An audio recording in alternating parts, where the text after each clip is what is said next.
Iran এবং ইসরায়েলের যে যুদ্ধের পরিস্থিতি বা যুদ্ধ চলছে, সেই যুদ্ধের মধ্যে হঠাৎ করে আমরা দেখলাম যে আমেরিকার এন্ট্রি হয়ে গিয়েছে, যেটা ট্রাম্প বোধহয় চেয়েছিলেন কি চাননি তিনিই জানেন, তার থেকে বেশি কেউ জানেন না, অথবা তিনিও জানেন না। এরকমই একটা পরিস্থিতি, কারণ ট্রাম্পকে কখন কি করছে সেটা নিজেও হয়তো জানেন না। এবং সাথে সাথে তিনি বলেছিলেন যে 2 সপ্তাহ সময় দেওয়া হবে, কিন্তু হঠাৎ করে 2-3 দিন পরেই এই যে অ্যাটাক, পরমাণু কেন্দ্রের ওপর 3টে পরমাণু যে সমস্ত রিসার্চ সেন্টার চলছিল সেখানে অ্যাটাক করা হয়েছে, এবং আমেরিকার তরফ থেকে বলা হয়েছে যে সেখানে প্রায় ধ্বংসপ্রাপ্ত হয়েছে সমস্ত কিছুই, কিন্তু ইরানের তরফ থেকে বলা হচ্ছে সেখানে যে প্রবেশদ্বার পর্যন্ত যেতে পেরেছে, কিন্তু বাদবাকি সব ঠিক আছে। এবং হামলা চালানোর আগেই ইরান সমস্ত গুরুত্বপূর্ণ ব্যক্তি এবং সাথে সাথে যন্ত্রাংশ যে সমস্ত রয়েছিল সেগুলো সরিয়ে নিয়েছে, এবং স্বাভাবিক কথা, কারণ ইসরায়েলের সঙ্গে যখন যুদ্ধে জড়িয়ে পড়েছে এবং বারবার হুমকি আসছে, 2-1বার অ্যাটাকও হয়েছে সেই সমস্ত কেন্দ্রগুলোতে, গবেষণাগার কেন্দ্রগুলোতে, তো সেই জায়গা থেকে জিনিস সরিয়ে নেওয়া এবং আমেরিকার এন্ট্রি হতে পারে সেটা তো একদম জানা কথাই ছিল ইরানের পক্ষে। সুতরাং যে সেখানে সমস্ত কিছু ছিল সেটা বলা যাবে না। সেখানে আমেরিকা কতটা আঘাত হানতে পেরেছে সেটা বেশ সন্দেহজনক, কারণ প্রচুর গভীরে সেই সমস্ত গবেষণাগারগুলো রয়েছে, এবং যে সমস্ত বোমগুলো বাস্ট করেছে সেই সমস্ত বোম কিন্তু একটা দূর গিয়ে কিন্তু পর্যন্ত গিয়ে বাস্ট করতে পারে, তারপরে যেতে পারে, যদিও পেনিট্রেট একটাই করেনি, অনেকগুলো, মানে প্রায় 6টা বোম সেখানে ফেলা হয়েছিল, এবং একের পর এক পেনিট্রেট করতে করতে হয়তো বা কিছুটা হয়তো ধ্বংস হয়েছে বা কিছু হয়তো ক্ষতি হয়েছে সেখানকার, কিন্তু পুরোটা হয়েছে বলে আমার বিশ্বাস হয় না। এবং অন্যান্য যে সমস্ত যুদ্ধ বিশারদ রয়েছেন তাদেরও সেই যে একটা জায়গা, সন্দেহের জায়গা তাদের মধ্যে রয়ে গিয়েছে। তো এই যে একটা বিশ্রী ব্যাপার ঘটে গেল হঠাৎ করে, এবং সাথে সাথে ইরানের যিনি প্রধান রয়েছেন আয়াতুল্লাহ খামেনি, এবং সাথে সাথে তাদের যে সমস্ত প্রধানমন্ত্রী এবং প্রতিরক্ষা মন্ত্রী রয়েছেন, তারা কিন্তু বিভিন্ন সময়ে বিভিন্ন ধরনের তাদের বক্তব্য পেশ করেছেন, এবং এর যে প্রত্যাঘাত হবে সেটার জন্য রেডি থাকতে বলা হয়েছে আমেরিকানদের পর্যন্ত। যে আমেরিকাকে চোখ রাঙাতে কেউ সাহস করে না, সেই আমেরিকাকে কিন্তু অলরেডি ইরান চোখ রাঙিয়ে দিয়েছে, এবং দেখা যাক কি হয়। আর আজকের ভিডিওটা সেই নিয়েই, এবং সেখানে যে টাইটেলটা দেওয়া হয়েছে, যুক্তরাষ্ট্রের নৌবহরে পাল্টা হামলার হুমকি ইরানের। তো ভিডিওটা দেখে নিই এবং তারপরে আমরা এর সম্বন্ধে আরও আলোচনা করব। ডেসক্রিপশন বক্সে লিঙ্ক দিয়ে রাখবো, সেখানে গিয়ে অরিজিনাল ভিডিওটা দেখো, সাথে সাথে চ্যানেলটাকে লাইক, শেয়ার, সাবস্ক্রাইব করে দিও। কথা রাখেননি মার্কিন president Donald Trump. Iran Israel সংঘাত 2 সপ্তাহ সময় নিয়ে পর্যবেক্ষণ করবেন, এমন কথা জানিয়ে হঠাৎ ইরানের ফোর্দো, নাতানজ ও ইস্পাহান পারমাণবিক কেন্দ্রে হামলা চালিয়েছেন।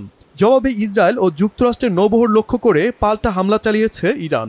তেল আবিবের বেন গুরিয়ন বিমানবন্দর, জৈবিক গবেষণাগার সহ একাধিক গুরুত্বপূর্ণ অবস্থানে অন্তত 30টি মিসাইল হামলা চালিয়েছে তেহরান। হামলায় ক্ষতিগ্রস্ত মার্কিন নৌবহরটির অবস্থান বাহরাইনে। ইরানের পারমাণবিক স্থাপনায় হামলাকে সফল বলে দাবি করেছেন মার্কিন প্রেসিডেন্ট ডোনাল্ড ট্রাম্প। ফোর্দো পারমাণবিক স্থাপনায় 12টি বাংকার ব্লাস্টার বোমা ফেলার দাবি করেছে ওয়াশিংটন। মার্কিন নৌবাহিনীর সাবমেরিন থেকে 30টি TLAM ক্রুজ মিসাইলও ছোড়া হয়েছে ইরানের নাতানজ আর ইস্পাহান পারমাণবিক স্থাপনায়। এজন্য ট্রাম্পকে অভিনন্দন জানিয়েছেন ইসরায়েলের প্রধানমন্ত্রী বেনিয়ামিন নেতানিয়াহু। ইরান জানিয়েছে এমন পরিস্থিতির আশঙ্কায় আগেই পারমাণবিক উপকরণ সরিয়ে নেওয়া হয়। আন্তর্জাতিক পারমাণবিক শক্তি সংস্থা বলেছে, ইরানের 3টি পারমাণবিক স্থাপনায় যুক্তরাষ্ট্র হামলা চালানোর পরও আশেপাশের এলাকায় তেজস্ক্রিয়তার মাত্রা বৃদ্ধির তথ্য পাওয়া যায়নি। এ বিষয়ে সোমবার বিশেষ বৈঠকে বসবে সংস্থাটি। আলোচনার আহ্বানে ইরানের পররাষ্ট্রমন্ত্রী আব্বাস আরাগচি যুক্তরাষ্ট্রের সমালোচনা করেছেন। আরাগচি বলছেন, পারমাণবিক কর্মসূচি নিয়ে সমস্ত আলোচনা ভেস্তে দিয়েছে ওয়াশিংটন। ইসরায়েলের হামলার পর ইউরোপীয় নেতাদের আহ্বানে সাড়া দেয় ইরান। তারপর যুক্তরাষ্ট্রের হামলার পর তার সমস্তটাই পণ্ড হয়ে গেছে বলে মন্তব্য করেন ইরানের পররাষ্ট্রমন্ত্রী। এই পরিস্থিতিতে ইরানের পক্ষ থেকে একের পর এক পাল্টা হামলার হুঁশিয়ারি উচ্চারণ হচ্ছে। ইসরায়েল ও যুক্তরাষ্ট্রকে এক চুলো ছাড় দিতে নারাজ ইরান। দেশটির সর্বোচ্চ নেতা আয়াতুল্লাহ আলী খামিনি বলেন, সংঘাতে জড়িয়ে নিজের সর্বনাশ ডেকে এনেছে যুক্তরাষ্ট্র। এতে ইরানের তুলনায় যুক্তরাষ্ট্রের ক্ষতি বহুগুণ হবে বলেও সতর্ক করেন তিনি। Shahid Arafat, Bangla vision, news desk.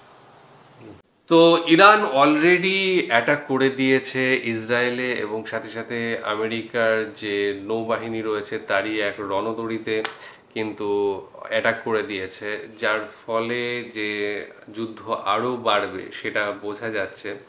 Ayatollah Khamenei এটাও বলেছেন যে আমাদের সঙ্গে আমেরিকা যুদ্ধে জড়িয়ে ভুল করেছে, এটা ইরানের থেকে কিন্তু ক্ষতিটা বেশি আমেরিকার হবে এবং স্বাভাবিক কথা। আমেরিকা অনেক উন্নত দেশ, যে কোনো মানে জিনিস তাদের অনেক উন্নত এবং খরচাও প্রচুর বেশি। এক একটা তাদের বিমানের যে খরচা, বিরাট খরচা। তাছাড়া যুদ্ধ জাহাজ রয়েছে সেগুলো অনেক উন্নত, যদিও উন্নত তো তার পিছনে যত উন্নত হবে তার পিছনে কিন্তু খরচাও অনেক বেশি হয়।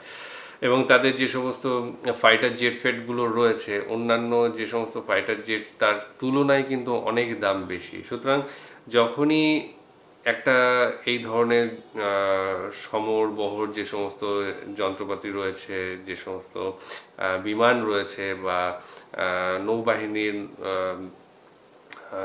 রয়েছে, কি বলে, জাহাজ রয়েছে, সেই সমস্ত একটাও যদি ফেলে দেওয়া যায় সেটার ক্ষতি কিন্তু অপরিসীম। এবং একটা উন্নত দেশের সাথে ঝামেলা লাগলে ক্ষতিটা বেশি উন্নত দেশেরই হয়, কারণ তাদের রয়েছে, ঠিক আছে, তাদের অনেক বেশি রয়েছে, সুতরাং ক্ষতিটাও তাদের বেশি হবে। যেটা আমরা ভারত পাকিস্তানের ক্ষেত্রেও দেখেছিলাম, ঠিক আছে। এখানেও কিন্তু বলা হয়েছিল যে ভারতের ক্ষতিটা অনেক বেশি হবে তুলনায় পাকিস্তানের কম হবে। যাই হোক, সেটা একটা আলাদা চ্যাপ্টার, সেটা হয়ে গিয়েছে। কিন্তু এইখানে যে ঘটনাটা আমরা দেখতে পাচ্ছি সেটাতে হরমুজ প্রণালী যেটা বন্ধ করার একটা মানে চিন্তাভাবনা চলছে। এখন চীনকে সাহায্য চাইছে আমেরিকা, যে চীন এটা যেন না করে, মানে চীন ইরানকে বলে এটা যাতে বন্ধ না হয় সেই সুযোগটা করে দিই। কারণ ইরানের সাথে চীন এবং রাশিয়ার একটা খুব ভালো সম্পর্ক রয়েছে, যেটা বলা হচ্ছে যে এই যুদ্ধে চীন পুরোপুরি সাহায্য করছে ইরানকে।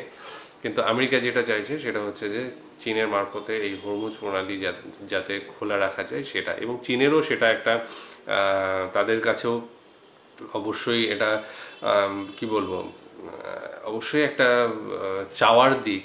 কারণ তাদের যে তেলের বাণিজ্য সেটাও কিন্তু, বা আমদানি, তেলের আমদানি, সেটাও কিন্তু ওই হরমুজ প্রণালী দিয়েই হয়। এবং সেখানে ভারতেরও, বাংলাদেশেরও, প্রত্যেকটা দেশের যে সমস্ত দেশগুলো রয়েছে তাদের কিন্তু এখানে স্বার্থ জড়িত রয়েছে। সুতরাং সবাই মিলে এটা চাইবে যে এটা এই বাণিজ্য যাতে বন্ধ না হয়, এবং ইরানের ওপরে চাপ প্রয়োগ করার চেষ্টা থাকবে অবশ্যই।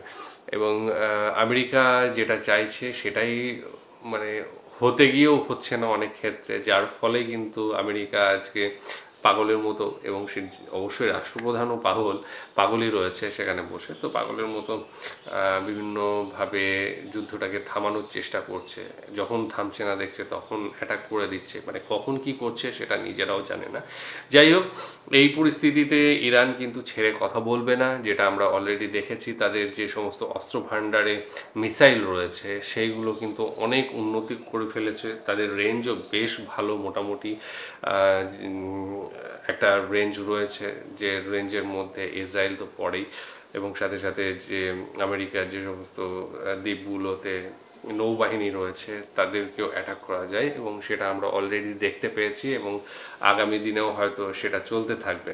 আর ইরান দখল করা আমার মনে হয় না এটা কোনোদিনই সম্ভব হবে বা কেউ করতে চাইবে। যে সমস্ত এর আগের দিন আমরা ভিডিওতে দেখেছি যেভাবে তাদের ল্যান্ডস্কেপ রয়েছে, যে ধরনের অস্ত্রপাতি রয়েছে, যে সমস্ত মানুষজন রয়েছে, তাদের যে মোরাল কি ধরনের সেটা আমরা জানি।